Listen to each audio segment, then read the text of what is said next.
masters of horror.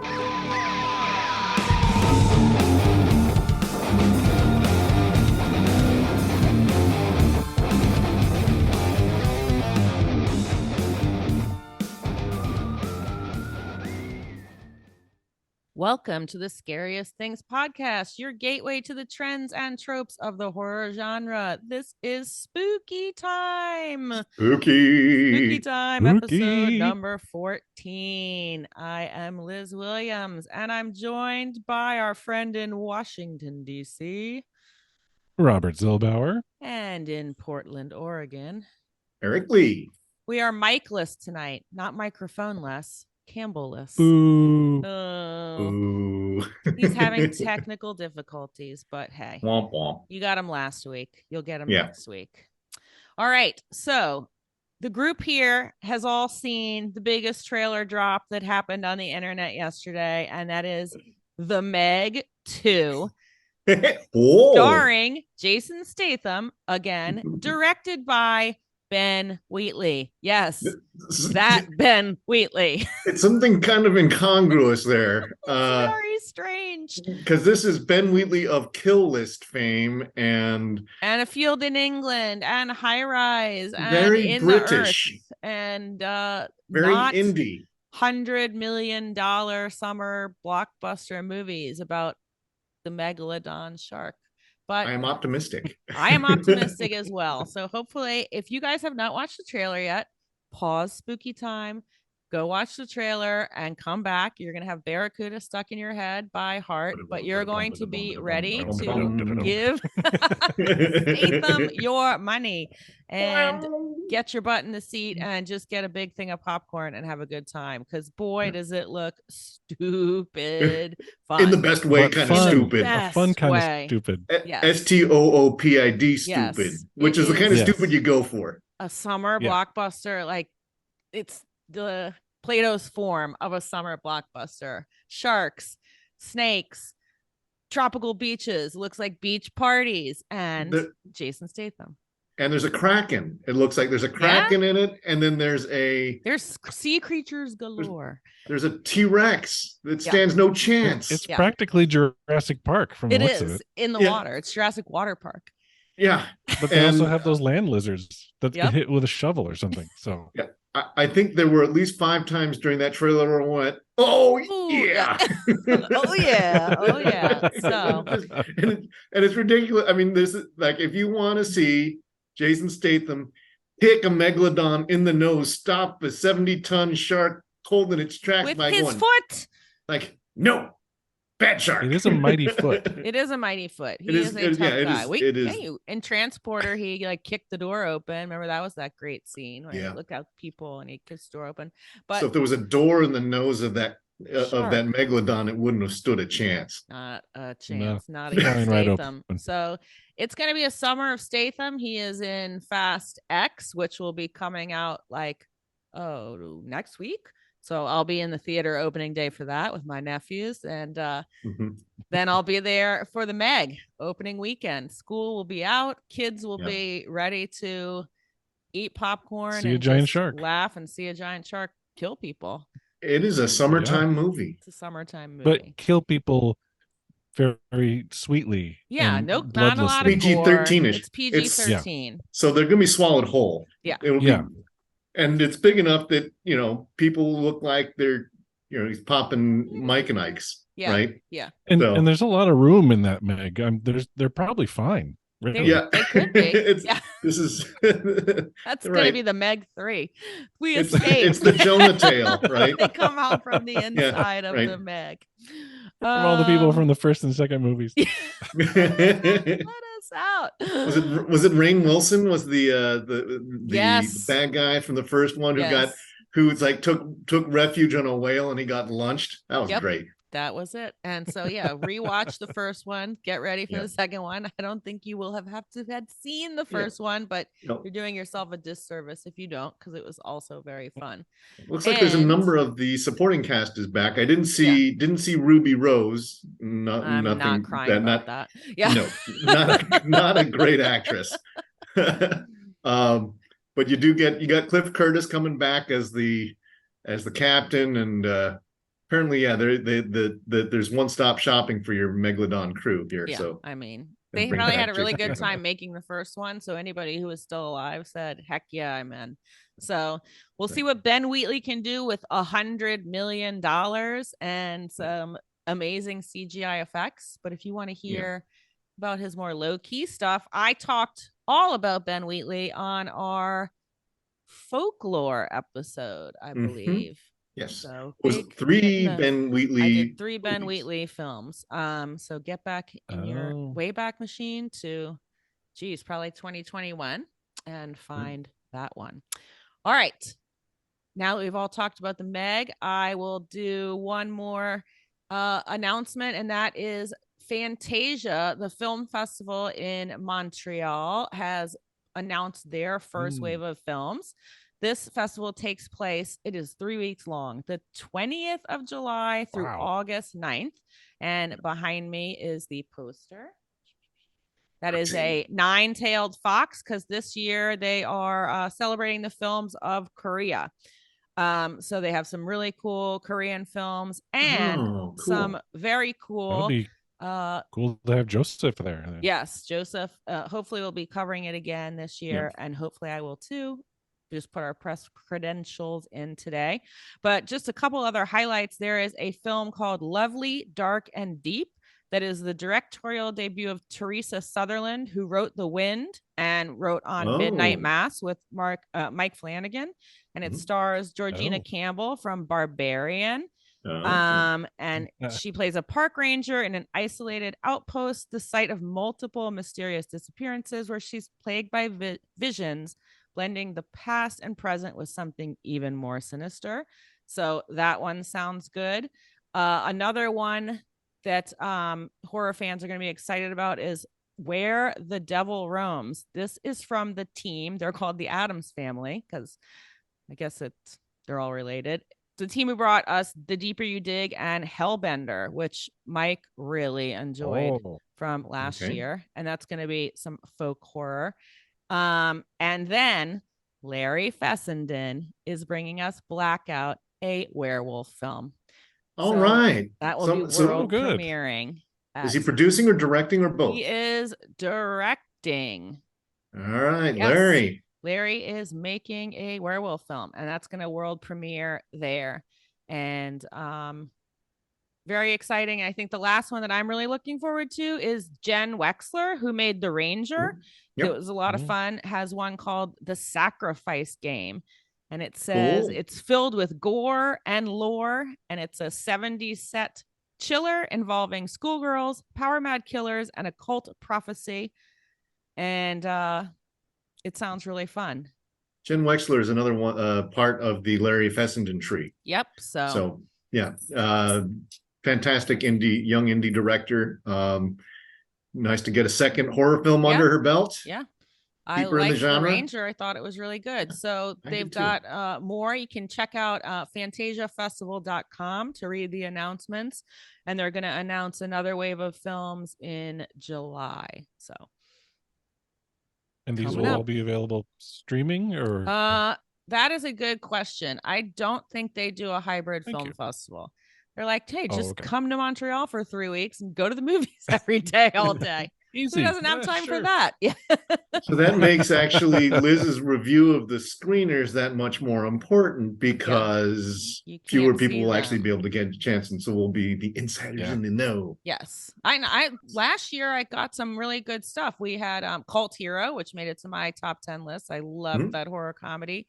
Oh shoot, I am not prepared. I had I think it was called Confession. That was a Japanese kind of sexy thriller. And Megalomaniac, which was this crazy French film that went on to some other festivals. It was dark, very depressing. Was Jason Statham in it? No, he was not. I would not have been depressed then. So follow us for all the news on Fantasia this year. Nice. All right, what you got, Eric? Well, a couple of things. First off, if we get this thing posted in time, one of the things that I collect are things like what you see right behind me. It's a poster from Mondo, and eMovie Posters is an online poster auction house, and they are featuring right now as we are recording, and I think it's going to go on for 4 more days, a Mondo poster auction. And so some of the other things that I've gotten from Mondo include this cool thing from this is that one's cool. Colossal. Oh, Oh, yeah, that yeah. was a good it's upside movie. down. It's upside down. Yeah. There we go. I can't What is read it? Japanese. see, That's 'cause why I there's- thought I was reading it's- Japanese. It's oh, who's the actress? It's Korean. Anne Hathaway. Yeah. Anne Hathaway is actually she has a kaiju.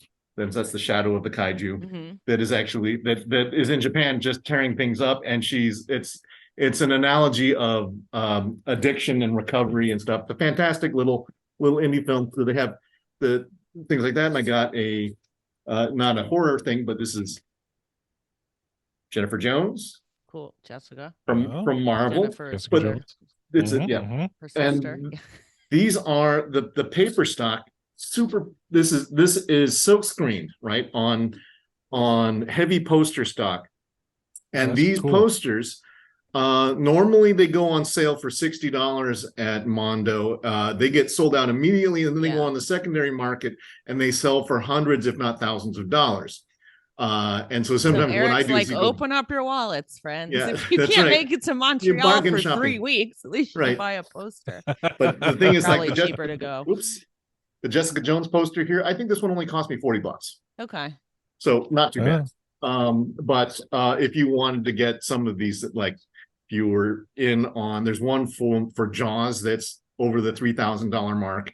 There's one for the Birds that's also over the like $4,000 mark. So they're kind of the weird secondary market is kind of insane on it. And I think Liz was telling me that somebody bought Mondo recently. Yeah. I can't remember who, but they're not going to be making posters anymore.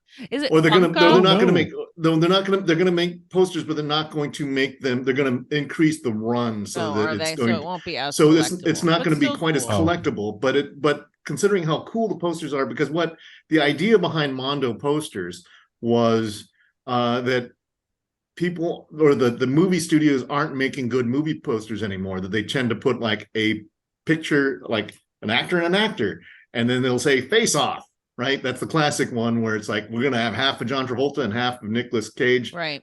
And then we're going to call it, and then sell that. And actors have gotten used to that. And so all they want to see on the movie poster is themselves. And they're really boring, as opposed to, like, if you think of the great old movie posters, they're art. And so that's what Mondo has done.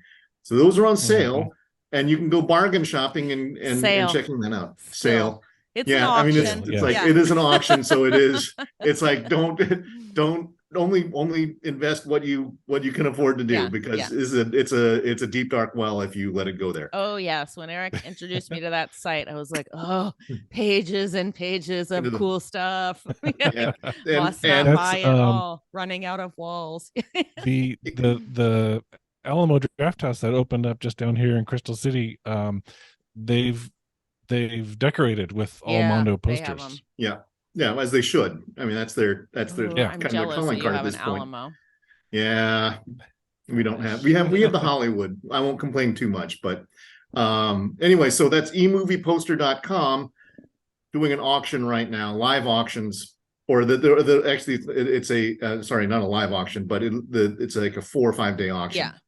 And even if we don't get this up in time, still register, because they'll send you an email like when all the different auctions come up, and they always have cool stuff. There's constantly this is a thing that they do just repeatedly. Yeah. Yes, there's an auction every week, and it just depends. But right now there's a Mondo poster. Yeah. That's going on. I've also got some other posters that are being framed. I don't know where I'm going to put them because I don't have a whole lot of room in my house. My whole house is covered in art.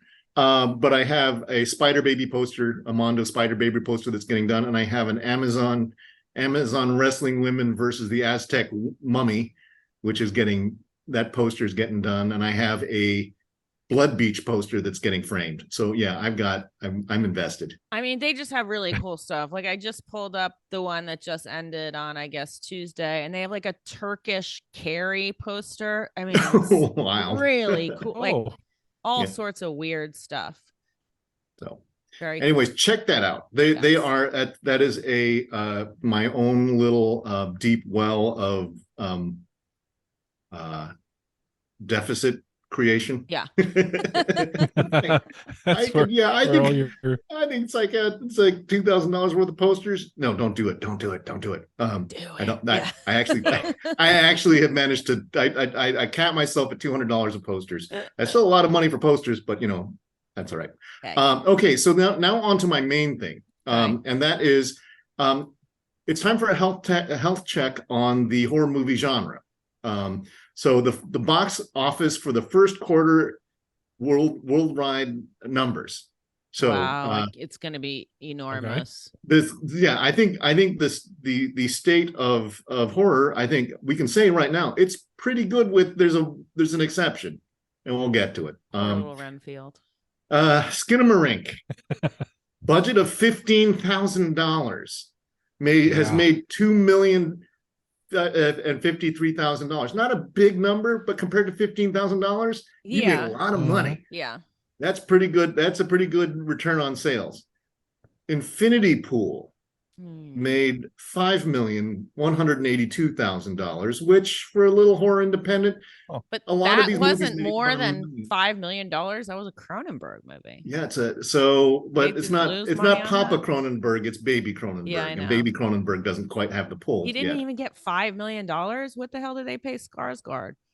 Yeah, that might that may not break even. Yeah, I don't think so. Speaking of not breaking even, Renfield had a Oh. budget of $65 million.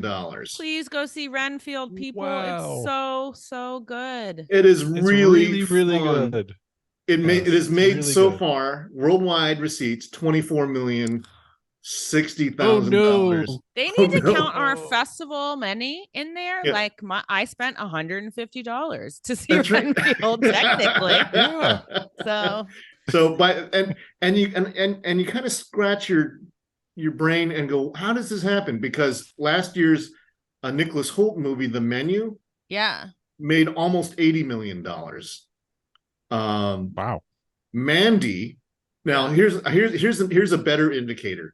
How much of a box office draw is Nicolas Cage?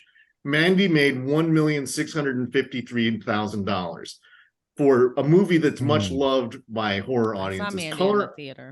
Color Out of Space barely made $1 million. I don't even think that showed in a theater here. Yeah, that was kind of a weird movie, though. Yeah, it was a weird movie. It's a Lovecraftian movie. I don't think Nicolas Cage is an enormous draw. Yeah, well, the last big movie that he made, any guess? National Treasure. Con Air. What was that one? Oh, that was a long time ago. Wow, that was a long time ago. Last big thing that he got was Ghost Rider, the Marvel, which was not a good movie. That had a budget of $57 million and it made $132 million. So it kind of broke even. What's our Evil Dead Rise box office? Well, we're moving down. We're getting into some of the good news. We're on spooky time. Right. So we gotta Liz go. Is going, go quick.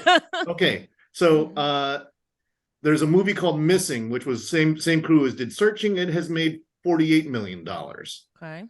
Knock at the Cabin, $54,760,000. Okay. Breaking even about. Cocaine Bear, making decent money, $87 million. Evil Dead Rise is the biggest. $100 million. It's over $100 million and it's still in theaters. Has a budget of $12 million. It's made $115 million so far. It's still in theaters. That's awesome. Yeah. The Evil Dead from 2013 made $97 million, so it is now the top of the earners for that. And if you wanted to compare it to another similar movie, Terrifier made $15 million, which is insane because I think that was like $150,000 budget. Yeah, and that super is super gore. It's gorier than Evil Dead Rise. Much gorier. it did not have the $12 million studio budget. No. Okay, No, then the no. next. Okay, so then we've got two more movies that are doing better than Evil Dead Rise from this year. Scream Mario. 6. Oh. No, this is just horror movies. Oh, okay. Right. So Scream 6 made $168 million, 961,000. So it has bypassed Scream 5 by $30 million. If you're looking at like the biggest horror movies of all time, the biggest one is It, which made $701 million. If you want to make a comparison, Halloween, the reboot of Halloween, it's kind of like reboot of Scream, that made $260 million. So you're sort of, and that's sort of when you're talking why studios will come back to the well, things like this. And then last of all, surprise, surprise, Megan made $176 million. Megan was So great. PG-13 horror movies do really well. Yeah, you rope in a whole different audience then with the. Yep. Yep. So that is the bank so far. But go I see think Renfield, people. go see Renfield. Yes, please go see Renfield. Because Renfield. poor Renfield, it's not going to get a sequel. I think they should have named it Dracula's assistant or something like that. Yeah, because I don't probably. think Renfield people don't know what that means. But Who's Renfield? All right, Robert, what you got? Okay, well, I don't want anyone to freak out. Okay. There's a shark But right behind I'm you. ready to freak out. Yeah, I'm gonna freak out. I brought one of these. Ooh, a this book. time. Okay. Okay. Is that how you pronounce looks it? cool and creepy. Book? Book. Book. Yeah. The cover looks creepy. So this one's Tell called us. Chthonic Matter. I can't Put get it to in show front of up there you go. In front of your face. in my face. Oh, Yeah, there we there go. we go. There you go. Chthonic Matter. Okay. It's a book of short stories. There's 8 short stories. This one, it sounds like they're going to be putting them out quarterly. This one's the first quarter of 2023. Okay. And it's all kind of creepy. There's a haunted house one, there's a haunted carnival one, and I would point out my 2 favorites so far have been The Low Thing by Eli Wenstrom. Fine. That involves a carnival.